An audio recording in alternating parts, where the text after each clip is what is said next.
Alright guys, so I'm just going to do a quick run through of the software, and I just want to make a note with you guys that the steps that I'm following are the steps that need to be done, especially with a new patient. When you start doing things out of order, it's going to throw things down the road out of order. So we got to make sure we do everything in order. So I'm going to go ahead and log in. And the first thing to, when a new patient calls in and wants to make an appointment, you want to go under clinician. And remember, everything that we do in the office is under clinician. And you want to add them, so go down to add remove user. Add remove user is also where you can add your patient, your physician, and staff member. So go ahead and make sure you try to enter as much information as you can about this patient who's on the phone, and also refer by is a spot where you can put down how that patient heard about you, so that way you can keep up with where patients are coming from. Once you hit register user, your patient is going to be receiving a welcome email. The welcome email also has a link to the application for them to go in and fill out their information prior to coming into the appointment. So we're just going to assume that this patient has gone on, has filled out their information. Now they're in for their consult. You do the consultation. The consultation, remember, takes about 7 to 10 minutes. And afterwards, if that patient chooses that they're ready to make the change and join the program, what you would need to do then is go under clinician, go to weight loss plan. You have to assign a weight loss plan for this patient before you do anything. Well, let's go ahead and pull up your patient. So under this, once you hit weight loss plan, you got to pull the patient up. So we're going to put in my patient, which is test, and I'm going to go ahead and pick on them, select, and this is where you would go to assign the weight loss plan. So you should have plans already entered here that would show up. If you do not, let me know. I will go in and add them for you. So I'm just going to choose that they're doing an a la carte. Physician assigned is whoever's in the office that day and is doing their actual exam. So we'll just go ahead and pick Dr. Park. Now this is another important step. You have to fill all this information in order.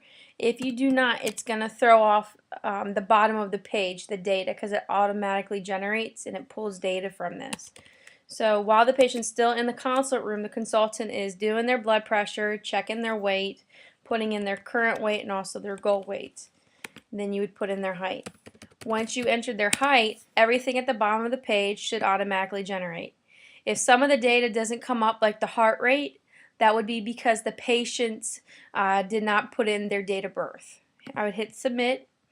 After the submit button is clicked on, this patient would be ready to move forward and go into their examination with a physician. What the physician would do again is go under clinician to initial exam, and they would have to pull up that patient. Because I already have this patient still logged in, I don't have to do it, but the physician would go find patient and put the patient's name in. They would have to fill out all this information.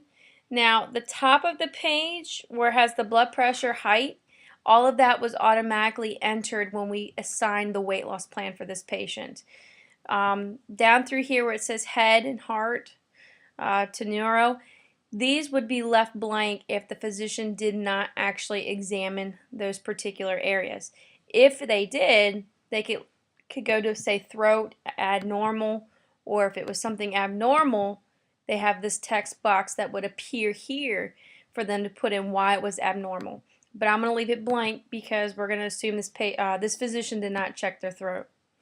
Also, the physician would have to go down and add yes to laboratories order, because he has to order the lab work before we draw blood in the office. And again, this is our new patient. After he hits yes, he would go down and right here where it says EKG, was there EKG performed, yes or no? Was it normal or abnormal? If it was a female, was there a pregnancy test done, yes, no? Decline. Remember, pregnancy tests are very important, especially if the female patient is doing HCG. Down at the bottom of the page, the physician needs to click off each one of these boxes under plan.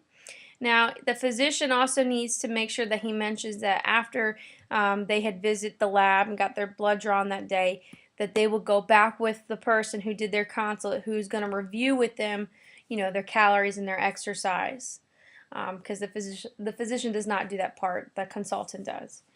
After he checks off all these boxes, he'll put in his name, because he did the exam, and then hit submit.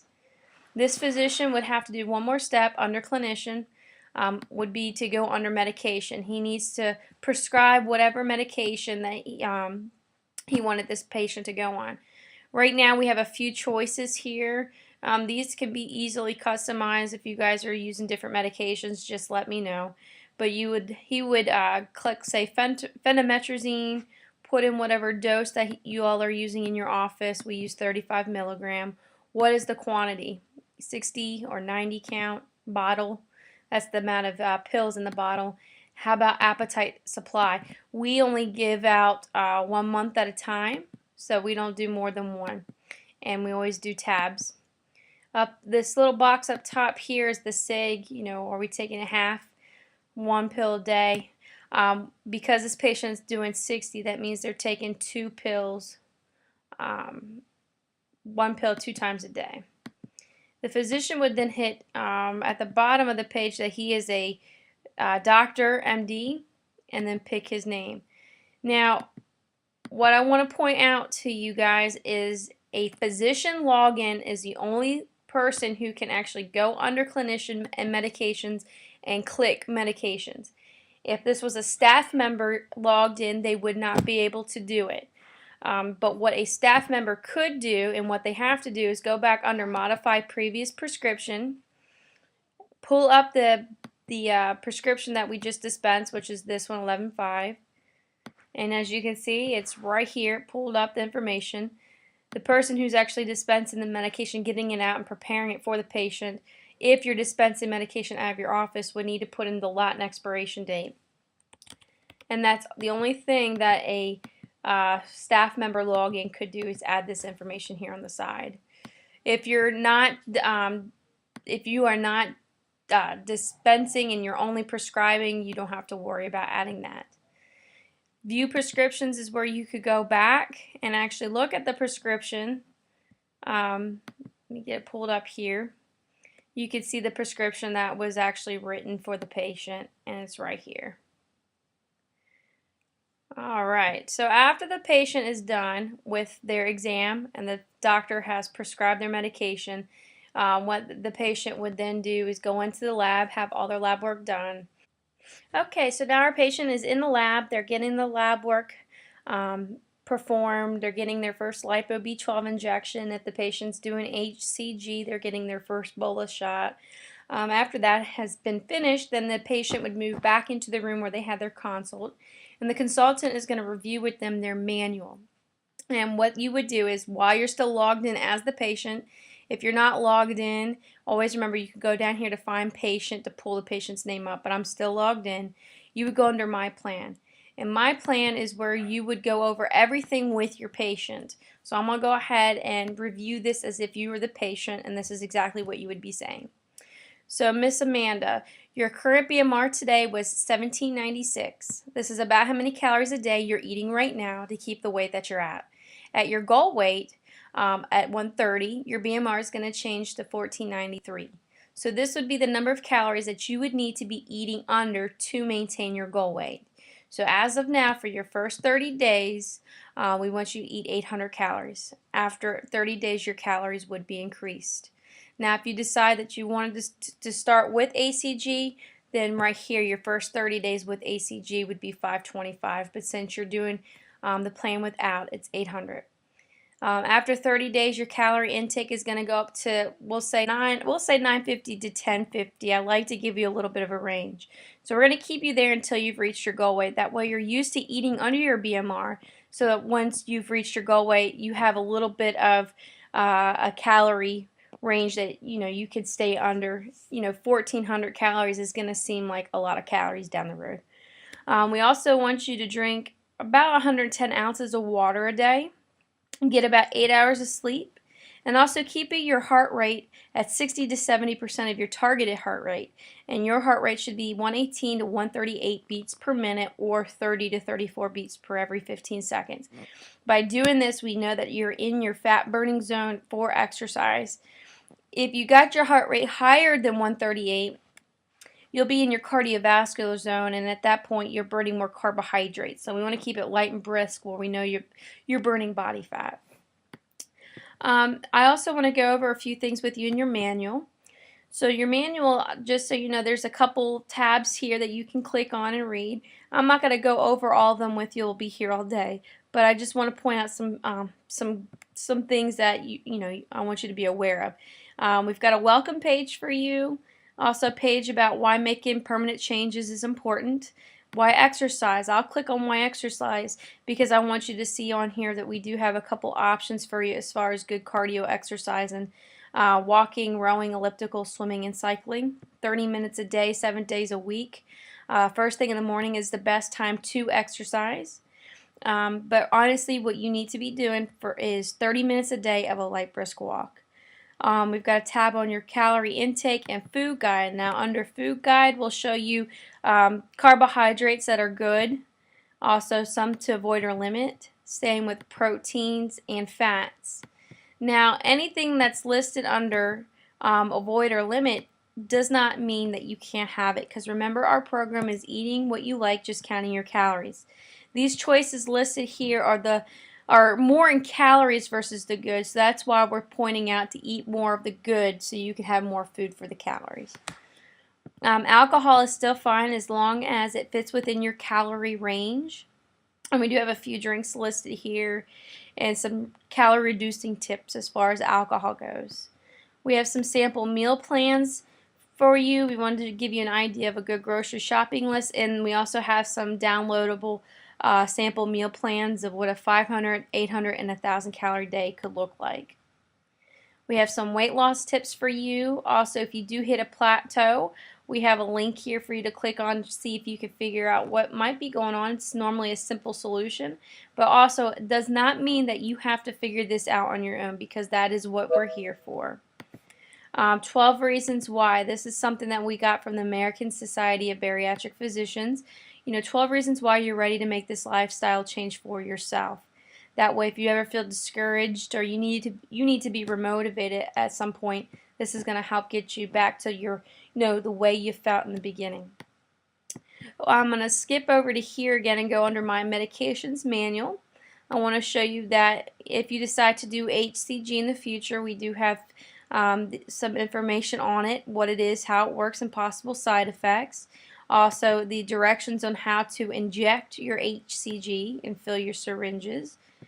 Your appetite suppressants, everything that was explained to you during your examination today on how it works and side effects is listed here for you to kind of go back to.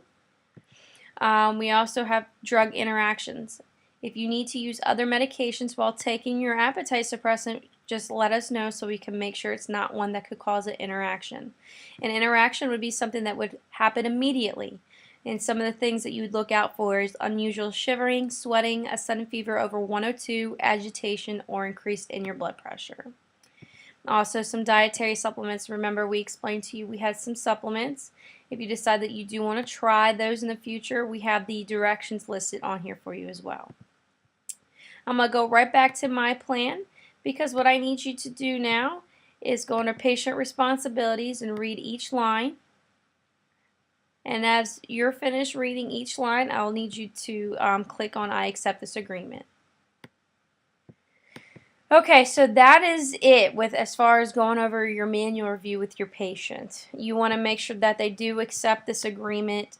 After they would click on it, it would show at the bottom that the patient had signed, and it will save. The other thing too, under my manual, under my plan, there's a tab here of other services offered. This would be for your clinic that you could customize other things that are available in your office, and I can show you how to do this at a later time. Tools. Also, this is another step that you would need to show your patient during their book review. You want to show them the diet tracker. You want to show them how they can add their foods. They could just go under, say, breakfast type, whatever. I'll put in an egg as an example, and anything that had the word egg is going to show up. You put the quantity amount with, either it's a slice or an ounce, add, and it's going to save that food for the day. And if you look up here, it's going to show you that the target calorie goal for the day is right here. This is how many they've consumed, and this is how many that they have left for their day. So it's going to tick down for the patient. If your patient forgot to add an entry, say the other day, they could go back and put the day here and then add the entries that they forgot to put in. Or if they need to modify or delete an entry that was entered by mistake or incorrectly, they could go right down there at the bottom and add it. The strawberry at the top of the page, if they're trying to find foods and they can't see it in our database, they could click on this and add their own customizable food. Activity tracker, we want our patients to be able to add whatever kind of activity that they're doing throughout their day, so we can make sure that they're doing at least 30 minutes of cardio exercise. Weight tracker will not, your patient wouldn't be able to put that information in. The weight only calculates when the patient physically comes into the office and sees us for their weigh-ins. If your patient has high blood pressure or diabetes and you want them to track their blood pressure readings or their glucose levels at home, this is where they would go to enter those daily, and then they would all show up on a graph down here for you. Also, we want our patients to keep track of when they sleep, so what time they go to bed to what time they wake up, so that we can make sure that at least they're getting 8 hours of sleep. That would be it as far as showing your patients on the tools. We want to make sure that they're doing it, and the app is going to make this a lot more convenient for them. The last step of this would be to go to the encounter report and check your patient out. Alright, so to check your patient out, again, go to clinician encounter report up top, and this is where it's all going to show up.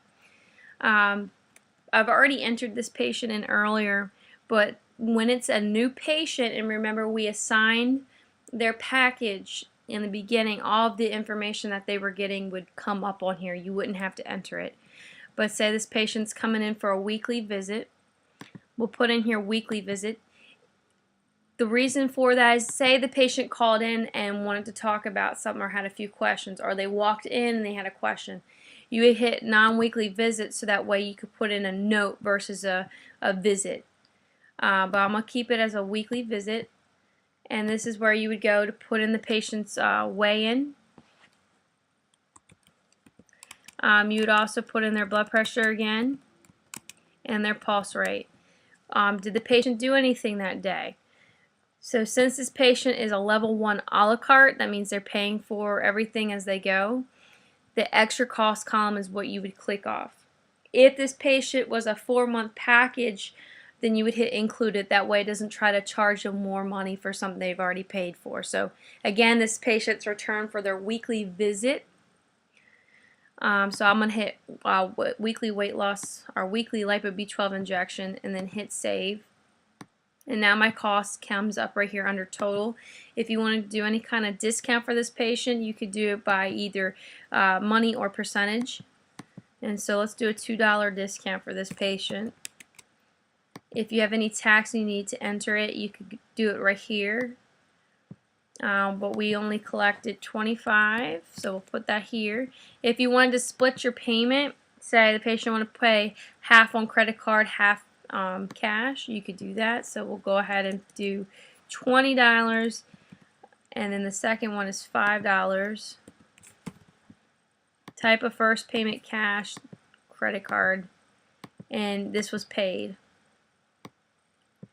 Over here in the comment box is where you want to put everything down that you did for that day. So this is what we would do. We'd put lipo B12, left D for deltoid, or you could do H for hip. I always like the initials of who gave the injection, and then initials at the bottom of who checked your patient out. So if there's ever any kind of issue with collections, you know who to go to, who checked this patient out. I'm going to hit checkout. So now this visit will show up at the bottom of the screen, and it shows you everything that we did today. So their weight was 195. Here's their blood pressure. Here's what we collected. Here's the medication that we gave out that day, and we also gave out a weekly lipo-B12. So all your visits are going to save down here at the bottom. If this patient was coming in for a monthly re-exam, it's been a month and you need a refill, your physician would have to do a re-exam form and then a medication form, because remember, medication is where they prescribe everything. So re-exam form you could click on, and it's almost the same thing as the initial exam form, but it has a few more extra questions, questions that could be side effects to the appetite suppressant, and we also want to make sure that the medication is still suppressing their appetite. And that's really it, guys, on how to use this software. Just remember, a new patient, you want to assign a weight loss plan, then do the initial exam, go to medications, go over their manual, go over their medications manual, have them sign their patient responsibilities agreement. Then you would go to the encounter form and check them out. Weekly visits, they come in for a weekly weigh-in. All you would have to do is go to the encounter report, put in their weight, their blood pressure, and whatever you gave to them, and then check them out. Once a month, the patient comes in for the re-exam. You go to the encounter report, put their weight and blood pressure in, and then save that. The patient then goes in with the physician for the exam and does a re-exam form, and then goes to medication. Then you can check this patient out using the encounter report. It's very, very easy. If this doesn't answer any of your questions or you have any more issues, please contact me and let me know, and I can help you with this. But it's very simple. Thanks, guys.